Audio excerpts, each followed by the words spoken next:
அஸ்ஸலாமு அலைக்கும். Hi friends, welcome back to Rasitha's hobbies. இப்போ நீங்கள் பார்த்துட்ருக்கிறது பஹ்ரைனில் இருக்கிற ஆதாரி பார்க்கு. இது ஒரு அம்யூஸ்மெண்ட் பார்க்கு தான். இந்த பார்க்குக்கு நாங்கள் எங்களோட பஹ்ரைன் ட்ரிப்பில் ஒரு நாள் சாயங்காலம் பிள்ளைங்களெல்லாம் கூட்டிக்கிட்டு ஃப்ரெண்ட்ஸ் அண்ட் ஃபேமிலியோடு போயிருந்தோம். இந்த பார்க்குக்குள்ளே போயிட்டு நாங்கள் என்ட்ரி டிக்கெட்டை எடுத்தோம். ஒரு ஆளுக்கு ஒரு தினாரு அப்படி அந்த மாதிரி இருந்துச்சு. ஒரு தினாரோ 1.5 தினாரோ சொன்னாங்க. கார்ட் பேமெண்ட்டு தான் அன்னைக்கு அக்செப்ட் பண்ணிக்கிட்டாங்க. உள்ளே வந்த உடனே ஒரு இடத்துல இந்த மாதிரி பார்த்தீங்க அப்படின்னா லைவாக மியூசிக் இன்ஸ்ட்ருமெண்ட்ஸ் வாசிச்சுக்கிட்டு இருந்தாங்க. அங்கே நிறைய டேபிள் சேர் எல்லாம் போட்டு வச்சுருந்தாங்க. அங்கே எல்லாருமே அப்படியே ரிலாக்ஸாக உட்காந்து அந்த லைவ் மியூசிக்கை பார்த்து என்ஜாய் பண்ணிகிட்டு இருந்தாங்க. நாங்களுமே கொஞ்சம் நேரம் உட்காந்து பார்த்துட்டு அதுக்கப்புறமா நாங்கள் உள்ளே போக ஆரம்பிச்சிட்டோம். உள்ளே போன உடனே ஒரு லேக் மாதிரி ஒன்று இருந்துச்சு. அங்கே சில பேர் போட்டிங் போய்கிட்டு இருந்தாங்க.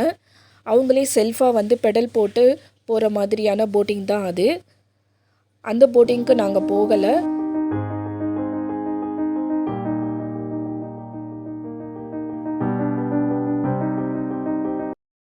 இந்த பார்க்குக்கு போகணும் அப்படின்னு சொல்லிட்டு நீங்கள் டிசைட் பண்ணிட்டீங்க அப்படின்னா இந்த பார்க்கோட வெப்சைட்டுக்குள்ளே போயிட்டு நம்ம ஆன்லைனில் கூட நம்ம டிக்கெட்டை புக் பண்ணி வாங்கிக்கலாம். இங்கே அவுட்டோர் ரைட்ஸு இன்டோர் ரைட்ஸ் ரெண்டுமே இருக்குதுன்னு சொல்லியிருந்தேன் இல்லையா? அது மட்டும் இல்லாமல் ஸ்கில் கேம்ஸும் நிறையா இருந்தது. அதுக்கான டிக்கெட்லாம் பேக்கேஜஸில் கொடுக்குறாங்க. அவுட்டோர் ரைட்ஸுக்கு தனியாக பேக்கேஜ் இருக்குது, இன்டோர் ரைட்ஸுக்கு தனியாக பேக்கேஜ் இருக்குது. இது எல்லாமே ஒரு ஆளுக்கு ஸ்டார்டிங் ஃப்ரம் 9 தினார்லேருந்து ஸ்டார்ட் ஆகுது. அப்புறம் 2 ஆளுக்கு அப்படின்னா 16 தினாரில் கொடுக்குறாங்க. இந்த மாதிரி பேக்கேஜ் வாங்கி வச்சுக்கிட்டோம் அப்படின்னா கொஞ்சம் காஸ்ட் கம்மியாகுது. அது மட்டும் இல்லாமல் கோ கார்ட்டிங் இருக்குது, போலிங் கூட இருக்குது இங்கே. அதுக்கெல்லாமே தனித்தனியாக பேக்கேஜ் வச்சுருக்குறாங்க. நமக்கு எது வேணுமோ அந்த மாதிரி பேக்கேஜ் கூட நம்ம ஆன்லைன்லேயே முன்னாடியே புக் பண்ணி கூட வாங்கி வச்சுக்கலாம். நாங்கள் அன்றைக்கி நேரில் போய் தான் ஒவ்வொரு ரைடுக்கும் தனித்தனியாக நாங்கள் பே பண்ணி தான் உள்ளே போனோம். ஒவ்வொரு ரைடுக்குமே எவ்வளோ பே பண்ணோம் அப்படின்னா ஒரு சில இதுக்கு 1 தினாரு, ஒரு சில இதுக்கு 2 தினாரு, 3 தினாரு இப்படி கூட இருந்துச்சு.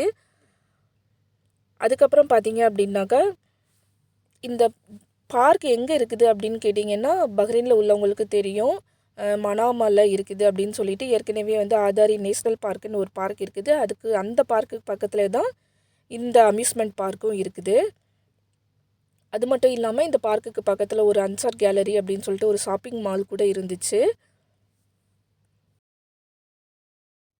இங்கே இருக்கிற ரைட்ஸ் ஒன்றுத்துக்குமே டியூரேஷன் பார்த்தீங்க அப்படின்னா நாங்கள் போயிருந்த போது ஒரு 5 to 10 மினிட்ஸ் தான் எங்களுக்கு கொடுத்துருந்தாங்க.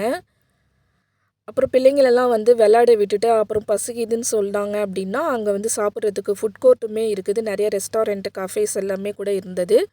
சின்ன சின்ன ஃபுட் அவுட்லெட்ஸ் எல்லாமே கூட இருந்தது. பிள்ளைங்களுக்கு தேவையான ஸ்நாக்ஸு, அப்புறம் டாய்ஸு இது எல்லாமே விற்கக்கூடிய சின்ன சின்ன கடைகள் கூட இருந்துச்சு அங்கே.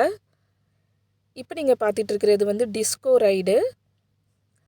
ஏற்கனவே பஹ்ரைனில் இருக்கிறவங்களுக்கு இந்த பார்க்கை பற்றி நல்லாவே தெரியும்.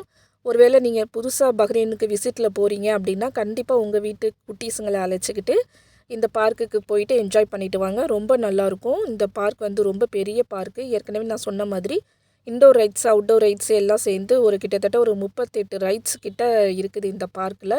இந்த பார்க்குக்கு நம்ம குட்டீஸுங்களை அழைச்சிட்டு போனோம் அப்படின்னா கண்டிப்பாக அவங்களுக்கு நேரம் போகிறதே தெரியாது. அந்த அளவுக்கு நல்லா என்ஜாய் பண்ணுவாங்க. ரொம்ப பெரிய பார்க் இந்த பார்க்கு.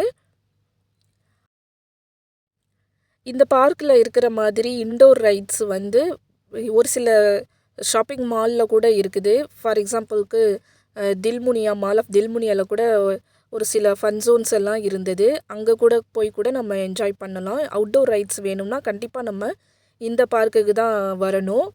ரொம்ப நல்லாயிருக்கும் இந்த பார்க்கில் அவுட்டோர் ரைட்ஸ் எல்லாமே. இந்த இடத்துல பார்த்திங்கன்னா எல்லாருமே செல்ஃபிலாம் எடுத்து என்ஜாய் பண்ணிகிட்டு இருந்தாங்க. அடுத்ததாக பார்த்திங்கன்னா கிட்ஸ் இந்த மோஸ் ரைடுன்னு சொல்லக்கூடிய இந்த ரைடில் தான் போனாங்க. இது எப்படின்னா கீழேருந்து மேலே போகும்போது அப்படியே கொஞ்சம் கொஞ்சமாக கிராஜுவலாக ஸ்லோவாக போயிட்டு மேலேருந்து கீழே வரும்போது நல்லா ஸ்பீடாக வர மாதிரியான ரைடு தான் இது. ஒருவேளை நம்ம சேனலுக்கு நீங்கள் புதுசாக வரீங்க அப்படின்னா அவங்களுக்காக சொல்கிறேன். நாங்கள் Qatar to Bahrain by road வழியாக போயிருந்தோம் ஒரு ட்ரிப்பு. அந்த ட்ரிப்பில் நாங்கள் பஹ்ரைன் போயிருந்த போது நாங்கள் எங்கெங்கெல்லாம் போனோம் அங்கே என்னென்னலாம் பார்த்தோம் அப்படின்னு சொல்லிட்டு எங்களோட எக்ஸ்பீரியன்ஸை உங்கள் கூட வந்து ஷேர் பண்ணிக்கிற மாதிரி விலாக்ஸை வந்து அப்லோட் பண்ணி இருக்கிறேன். அதோட லிங்க் எல்லாமே வந்து எண்டு ஸ்க்ரீனில் கொடுக்குறேன், ஐ பட்டன்லேயும் கொடுக்குறேன். உங்களுக்கு தேவைப்பட்டுச்சுன்னா கண்டிப்பாக பாருங்கள். ஒருவேளை நீங்கள் புதுசாக பஹ்ரைனுக்கு போகிறீங்க அப்படின்னா உங்களுக்கு கண்டிப்பாக என்னோடய விலாக்ஸ் வந்து யூஸ்ஃபுல்லாக இருக்கும். அவ்வளோதான் ஃப்ரெண்ட்ஸ், இந்த வீடியோக்கு நான் இதோட வாய்ஸ் ஓவர் கொடுக்குறத முடிச்சுக்கிறேன். இந்த வீடியோ உங்களுக்கு பிடிச்சிருந்தா லைக் பண்ணி, ஷேர் பண்ணி, சப்ஸ்கிரைப் பண்ணுங்கள். நம்ம வேறொரு வீடியோவில் பார்க்கலாம். தேங்க்ஸ் ஃபார் வாட்சிங். Bye friends.